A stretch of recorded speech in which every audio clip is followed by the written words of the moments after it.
안녕하세요, 저스티스입니다. 우리에게 나는 관대하다로 잘 알려진 영화 300의 크세르크세스는 아케메네스조 페르시아의 황제입니다. 당시 페르시아는 그리스보다 훨씬 큰 제국이었고 제국을 경영할 수 있는 능력과 경험을 가지고 있었지만 조그마한 폴리스로 뭉쳐진 그리스에게 그리스 페르시아 전쟁에서 패배함으로써 역사 속으로 사라졌고, 그런 이유로 우리에게 그리스보다 훨씬 덜 알려져 있기도 합니다. 따라서 이번 시간에는 아케메네스조 페르시아를 살펴보도록 하겠습니다.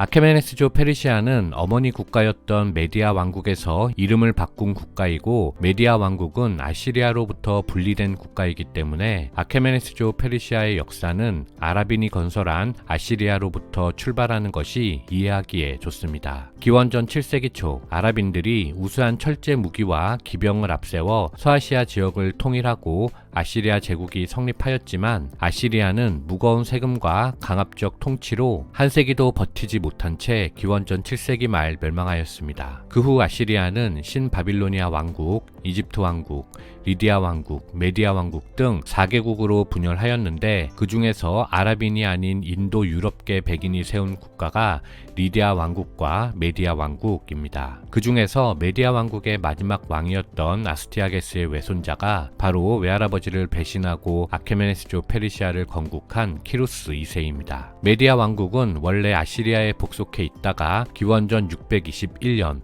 메디아 왕국의 키악사레스 왕 시기에 신바빌로니아 왕국과 연합하여 아시리아를 무너뜨렸는데, 그 후에 키악사레스의 아들 아스티아게스가 이라크 지역을 차지하기 위해서 신바빌로니아와도 대결을 펼쳤습니다. 그리고 이때 신바빌로니아의 왕 나보니두스가 아스티아게스의 외손자인 아케메네스 가문 출신의 키루스 2세와 동맹을 맺고 기원전 550년 메디아 왕국을 무너뜨린 것이지요. 원래 아케메네스 가문은 이란 남부의 안샨 지역을 통치하던 소국이었는데, 이 가문이 대를 이어가며 세력을 키워가다가 마침내 키루스 2세 시기에 메디아 왕국을 정복한 것이고, 그 이후 키루스 2세가 신바빌로니아와 리디아마저 정복하며 이집트를 제외한 아케메네스조 페르시아라는 대제국을 건설한 것입니다. 그리고 이때부터 본격적으로 중동의 패권이 아랍인에서 이란인에게로 넘어간 것인데, 그렇게 역전된 페르시아와 아랍인의 관계가 다시 아랍인의 우위로 변경되기까지는 이슬람교가 창교되는 7세기까지 1000년이 넘게 걸리게 됩니다.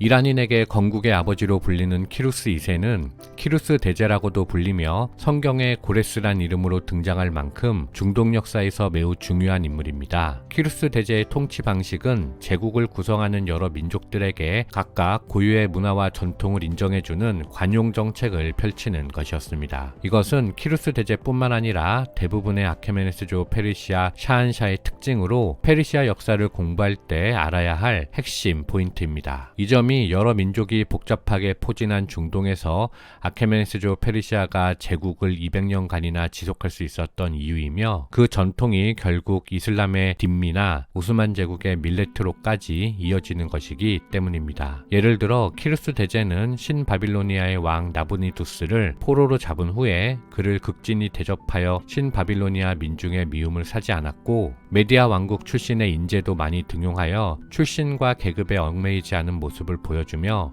메디아 왕국에게도 불만을 사지 않을 수 있었습니다. 무엇보다 키루스 대제는 신바빌로니아를 정복한 후 기원전 538년 고레스 칙령을 통해서 유대인의 귀환을 허락하였는데요. 반세기 동안 신바빌로니아로 끌려와 끔찍한 노예 생활을 하던 유대인들은 키루스 대제에 의해서 드디어 바빌론 유수기를 끝내고 예루살렘으로 돌아갈 수 있었습니다. 따라서 유대인들은 키루스 2세를 성경에 등장시키며 자신들을 해방시켜준 메시아로 생각한 것이지요. 이렇게 신바빌로니아 정복의 정당성과 유대인 귀환을 허락한 내용은 키루스 원통에 새겨져 있는데, 키루스 원통은 현재 영국 박물관에 소장되어 있고 세계 인권 선언의 효시로 받아들여지고 있습니다.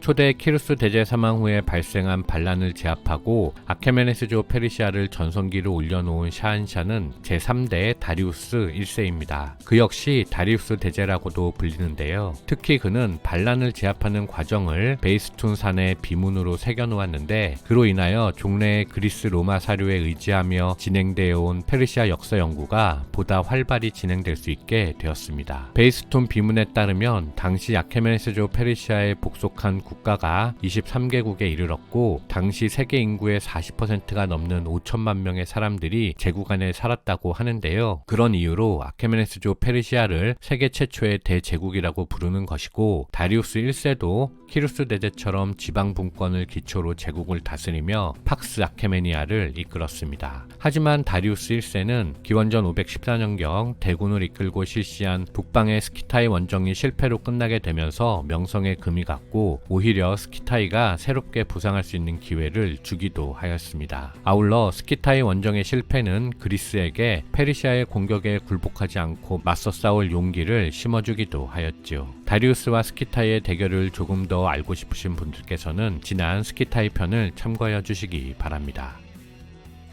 기원전 499년 이오니아의 도시 밀레투스를 통치하던 아리스타고라스가 페르시아의 지원 아래 낙소스 섬을 공격하다가 실패한 사건이 있었는데 아리스타고라스는 공격의 실패로 자신의 지위가 위태로워지자 이를 돌파할 계획으로 거꾸로 아테네의 도움을 받아 페르시아의 거점 사르디스를 점령하고 불태워 버렸습니다. 이를 이오니아 반란이라고 하는데 반란은 기원전 493년까지 이어졌고 반란을 제압한 다리우스 대제는 반란을 함께한 그리스 본토를 공격하기로 결정하였습니다. 따라서 기원전 492년 첫 원정을 시작하였고 이후 약 반세기 동안 11차례 이상 그리스를 공격하였는데 대부분의 전투에서 페르시아의 공격은 성공하였지만 몇몇 중요 전투의 패배로 최종적인 승리를 하지는 못했습니다. 특히 기원전 490년 아테네로 진격하는 과정에서 아테네 북쪽 42km 지점의 마라톤 평원에서 펼쳐진 전투의 패배는 페르시아 정규군이 당시까지 당했던 유일한 육전에서의 패배로 페르시아 육군에 큰 상처를 주었습니다. 아울러 기원전 486년 수사와 페르세폴리스에 짓고 있던 궁전 공사비 조달을 위한 과중한 세금과 지나친 노역이 이집트인들의 반란을 초래하였는데 이에 다리우스는 이집트를 공격하기 위해서 준비하다가 사망하게 되지요. 따라서 그의 왕위를 이은 아들 크세르크세스 1세의 첫 번째 목표는 이집트 원정이 되었고 그는 대규모 원정군을 조직하여 이집트를 정벌하고 돌아왔습니다. 그 밖에 바빌론 등 여러 지역에서 호족의 반란이 일어나면서 그리스 원정은 한동안 소강 상태를 지속하였습니다. 그러다가 기원전 481년 드디어 아나톨리아 반도에 그리스로 출병할 원정군이 집결하였습니다. 크세르크세스의 원정로는 분홍색으로 표시된 부분인데요. 사르디스에서 출발한 페르시아 육군은 다르다네스 해협을 건너 트라키아, 마케도니아 해안을 따라 그리스 본토로 향했고 포카이아에서 출발한 해군 역시 트라키아와 마케도니아를 돌아 그리스로 진격했습니다. 그리스군은 테르모필레에서 페르시아 육군을 막고 아르테미시온 곳에서 페르시아 해군을 막을 계획이었는데 기원전 480년 이 두 곳에서 격렬한 전투가 벌어졌습니다. 이 테르모필레 전투에서 스파르타의 레오니다스 1세가 소위 300명의 결사대를 이끌고 페르시아 육군을 막은 것인데 페르시아가 전투에서 승리했다는 소식이 전해지자 아르테미시온의 그리스 연합 해군은 살라미스로 후퇴하였습니다. 크세르크세스 육군은 아테네에 진입하여 이미 텅 비어버린 도시를 불태웠습니다. 그 사이에 그리스 해군은 아테네의 맞은편에 있는 살라미스에서 페르시아 해군에 맞섰고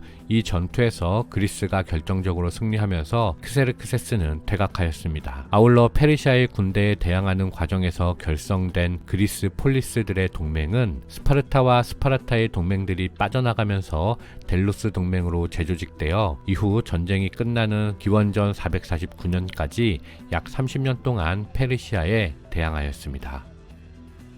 반세기 동안 이어진 페르시아와 그리스의 지루한 소모전은 양측에 치명적인 손실을 입혔지만 어떠한 성과도 없이 끝났습니다. 특히 그리스에서는 페르시아의 재침에 대비하는 과정에서 폴리스 간의 다툼이 발생하여 펠로폰네소스 전쟁이 터졌습니다. 그리고 그 사이에 북부의 마케도니아 왕국을 통치하던 필리포스 2세가 남부의 군인들을 포섭하고 기원전 338년 벌어진 카이로네이아 전투에서 승리하면서 그리스를 통일하였는데 그는 곧 암살당하였습니다. 이어 즉위한 아들 알렉산드로스 3세는 그리스를 통일한 기세를 몰아 거꾸로 페르시아로 쳐들어갔고 다리우스 3세의 화해 요청을 거절하며 바빌론을 비롯하여 수사, 엑바타나, 페르세폴리스 등을 약탈하고 불태워 버렸습니다. 특히 기원전 333년 이소스 전투, 기원전 331년 가우가멜라 전투에서 연달아 패배한 다리우스 3세는 후퇴를 거듭하다가 박트리아 총독 베수스에게 피살당하였는데 이렇게 220년간 이어져온 아케메네스 페르시아는 멸망하였습니다.